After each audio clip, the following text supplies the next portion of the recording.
Day 11 of earning 10 lakhs in 100 days. So నేను ఒక కొత్త కాన్సెప్ట్ తో వస్తున్నాను గైస్. ఎలా అంటే స్మాల్ బిజినెస్ ఓనర్స్ కి మనం డిజిటల్ మార్కెటింగ్ సర్వీస్ చేసి మనం అనుకున్న గోల్ అంత తొందరగా రీచ్ అవ్వలేము. సో కాబట్టి నేను ఏమనుకుంటున్నానంటే ఎవరైతే అట్లీస్ట్ ఒక 50,000 మంత్లీ డిజిటల్ మార్కెటింగ్ సర్వీసెస్ పైన పెట్టగలరో హై పేయింగ్ క్లయింట్స్ అనమాట. ఎలా అంటే రియల్ ఎస్టేట్ కంపెనీస్ కానీ, హెల్త్ రిలేటెడ్ హాస్పిటల్స్ కానీ, ఓకేనా, సో కోచింగ్ సెంటర్స్, ఓకేనా, సో మనకి ఇంకా సలూన్స్, ఫర్నిచర్ షాప్స్, ఇవన్నీ కొంచెం హై పేయింగ్ ఉంటాయి అన్నమాట. సో వీళ్ళకి కంటెంట్ మార్కెటింగ్ దగ్గర నుంచి అన్ని సర్వీసెస్ ప్రొవైడ్ చేసేలాగా కొత్తగా వెళ్దాం అనుకుంటున్నాను. ఎలా అంటే 1 week ఫ్రీగా సర్వీసెస్ ప్రొవైడ్ చేస్తాను.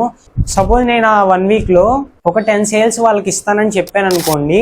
ఒకవేళ నేను ఆ 10 sales వాళ్ళకి ఇవ్వగలిగితే వాళ్ళు నాకు ఆ 7 daysకి వర్క్ చేసినందుకు అమౌంట్ పే చేయాలి. ఒకవేళ నేను 10 sales ఇవ్వలేకపోయాను అనుకోండి, అప్పుడు ఫ్రీ అనమాట అది. అంటే అప్పుడు నాకు అమౌంట్ పే చేయని అవసరం లేదు. సో ఇలాగా కొత్త కాన్సెప్ట్తో హై పేయింగ్ క్లయింట్స్ కోసం వెళ్దాం అనుకుంటున్నాను. సో కంపల్సరీ ఎవరైనా ఫ్రీగా ప్రొవైడ్ చేస్తామన్నప్పుడు కంపల్సరీ వస్తారు.